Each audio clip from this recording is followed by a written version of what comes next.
साईं की बात।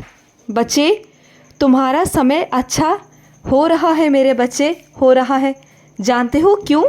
क्योंकि तुम मेरे लिए समय निकालते हो। तो तुम्हारे साईं का दायित्व है कि मैं तुम्हारे लिए सब करूं मेरे बच्चे। जब तुम मेरे लिए वक्त निकालते हो, समय निकालते हो मेरे बच्चे, तो तुम्हारा समय सही आना, अच्छा आना तो लाजमी है मेरे बच्चे। तुम्हारे साईं का दायित्व बन जाता है जब मेरे बच्चे मेरे लिए समय निकालते हैं। अपने 24 घंटों में से, अपने कीमती समय में से मेरे लिए समय निकालते हैं ना, तो मैं भी उन बच्चों के लिए समय ज़रूर निकालता हूँ। चाहे मैं कहीं भी क्यों ना हूँ मेरे बच्चे, कहीं भी हूँ, लेकिन जब तुम मुझे पुकारते हो ना, तो मैं तुम्हारे लिए हाजिर हो जाता हूँ। क्योंकि तुम मेरे बच्चे मुझे दिल से पुकारते हो। जब भी मेरी पूजा करते हो ना, मेरी भक्ति करते हो, तो बहुत दिल से करते हो मेरे बच्चे। और सुनो मेरे बच्चे, जो तुम्हारी भक्ति है ना मेरे प्रति, तुम जिस तरह से मेरी भक्ति करते हो, मेरी पूजा करते हो, मेरी आराधना करते हो, ऐसे कुछ लोग सोचते हैं कि वो तुम्हारा पागलपन है। तो सोचने दो ना मेरे बच्चे, तुम तो भोले भाले हो मेरे बच्चे, तुम ऐसे ही रहो। तुम्हें कुछ ज़्यादा सीखने की ज़रूरत नहीं है मेरे बच्चे, कोई ज़रूरत नहीं है। और ना ही किसी के लिए बदलने की मेरे बच्चे, कोई ज़रूरत नहीं है मेरे बच्चे कि तुम किसी के लिए बदलो मेरे बच्चे। तुम मेरी जैसे भी भक्ति करते हो ना मेरे बच्चे, मुझे बहुत अच्छा लगता है मेरे बच्चे। तुम जो भक्ति कर रहे हो ना मेरे बच्चे, ये बीजारोपण कर रहे हो। आने वाले वक्त में मेरे बच्चे इसका फल तुम्हें प्राप्त होगा।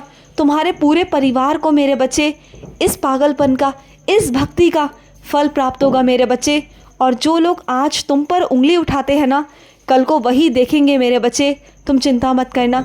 लेकिन तुम जिस तरह से पागलों की तरह मुझसे प्यार करते हो, मुझसे प्रेम करते हो ना मेरे बच्चे, बस यूं ही करते रहना मेरे बच्चे, करते रहना।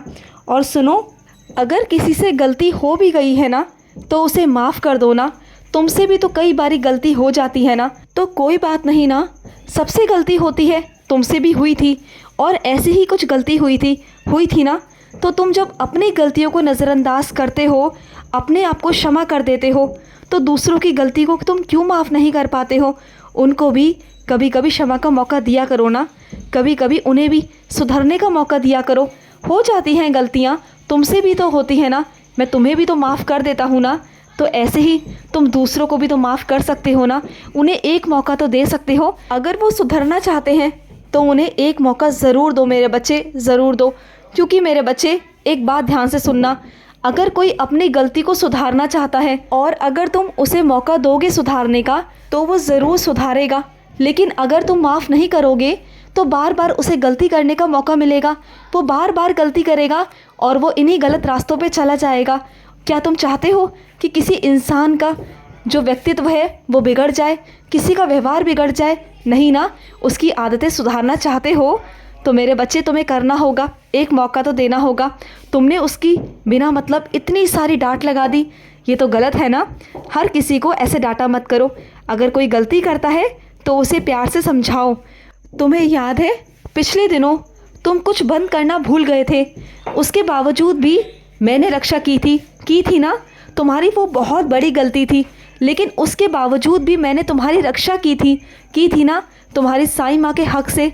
तो तुम्हें भी मेरे बच्चे समझना होगा और सबको माफ़ करते रहा करो। जहाँ भी लगे, जो भी लगे, माफ़ करते रहा करो। और सुनो, तुम्हारा शरीर जो है ना, वो बहुत कमज़ोर होता चला जा रहा है और तुम्हें कुछ भी अच्छा नहीं लगता। बस तुम बीमारों की तरह यूं ही पड़े रहते हो। तुम्हें कमज़ोरी लगती है, कमज़ोरी महसूस होती है। और जब तुम्हें ज़्यादा कमज़ोरी महसूस होती है ना, तब तुम्हें कुछ भी अच्छा नहीं लगता, ना कुछ करना अच्छा लगता है, ना किसी से बात करना अच्छा लगता है। बस तुम्हारा मन करता है कि बिस्तर पर यूं ही पड़े रहो, लेटे रहो। ये तो गलत है ना। अपने शरीर के साथ में तुम खुद खिलवाड़ कर रहे हो, जबकि मैंने तुम्हें कितनी बार समझाया कि अपना खुद का इलाज भी करवाओ, साथ साथ अपने ऊपर भी ध्यान दो। तुम क्या करते हो, काम में इतना व्यस्त हो जाते हो कि कभी खुद पर भी ध्यान नहीं देते। ये तो गलत है ना। समय पर सोया करो, समय पर उठा करो और खूब सारा पौष्टिक भोजन खाया करो, फल खाया करो मेरे बच्चे। दिन ब दिन तुम बहुत कमज़ोर पड़ते जा रहे हो, थकते जा रहे हो। ये तो बहुत गलत बात है ना। ऐसा बिल्कुल मत करो, बिल्कुल मत करो। और किसी की चिंता करने की ज़रूरत नहीं है और किसी बात की भी चिंता करने की ज़रूरत नहीं है। जब तुम्हारा साईं सब है तो तुम्हारा साईं सब कर भी लेगा, सब मैं संभाल भी लूँगा। मैं सब संभालने वाला बैठा हूँ, तो फिर किस बात की चिंता है तुम्हें? किसी बात की चिंता मत किया करो, किसी भी बात की।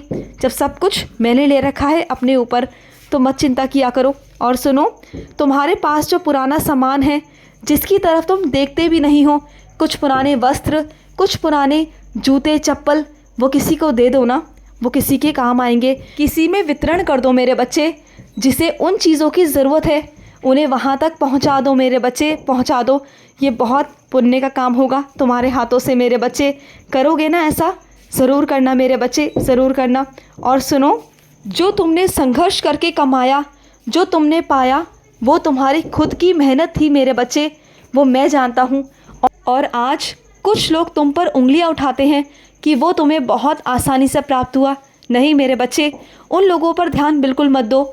वो सिर्फ़ और सिर्फ ईर्ष्या की वजह से मेरे बच्चे ऐसा करते हैं।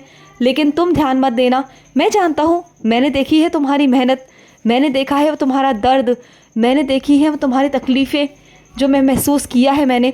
तुमने दिन रात एक किया अपने काम को लेकर, और तब जाकर तुम इस मंजिल तक पहुंच पाए हो। ये सब मैंने देखा है।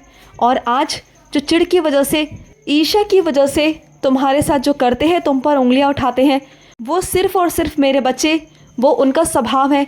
वो तुम्हारे लिए नहीं, वो सबके लिए है। क्योंकि वो खुद कमज़ोर है, वो कुछ नहीं कर पाते और ना ही कुछ कर सकते हैं। उनका काम ही यही है, दूसरों पर टिप्पणियाँ करना। उनके पास कोई काम नहीं होता मेरे बच्चे। तो ऐसे लोगों पर ध्यान देना तुम्हारा व्यर्थ है मेरे बच्चे। ऐसे लोगों पर बिल्कुल भी ध्यान मत दिया करो, बिल्कुल भी मेरे बच्चे। और सुनो, कुछ अपनी बच्चियों से कहना चाहता हूँ। घर परिवार में मेरे बच्चे, जब बच्चे होते हैं ना, तो वो लड़ते हैं, झगड़ते हैं, लेकिन कभी भी मेरे बच्चे बच्चों की लड़ाई के बीच में नहीं बोलना चाहिए। छोटे बच्चे तो ऐसे ही लड़ते हैं, वो तो नादान होते हैं, उन्हें कुछ समझ नहीं होती। लेकिन तुम्हारा बीच में बोलना गलत है, किसी वाद विवाद में पड़ना गलत है मेरे बच्चे, क्योंकि इससे बड़ों की लड़ाइयाँ हो जाती हैं और बड़ों पर ये बहुत गलत असर होता है। अगर कुछ गलत लगे तो सामने से प्यार से समझा देना मेरे बच्चे, लेकिन कभी लड़ना मत, कभी नहीं मेरे बच्चे।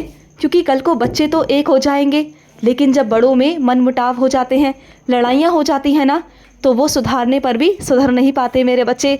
और ऐसा कई बारी तुम्हारे साथ हुआ, कई बारी हुआ ना, फिर बाद में तुमने सोचा भी कि ऐसा तुमने क्यों बोला। क्योंकि मेरे बच्चे, हम अक्सर गुस्से में आकर ना, क्रोध में आकर वो चीज़ें बोल जाते हैं जो हमें बोलनी नहीं चाहिए। तो उसमें थोड़ा सुधार करो।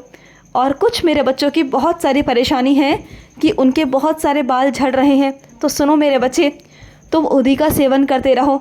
अब तुम हंसोगे कि उदी का सेवन क्यों, लेकिन मेरे बच्चे, मेरी उदी रामबाण है, संजीवनी है मेरे बच्चे।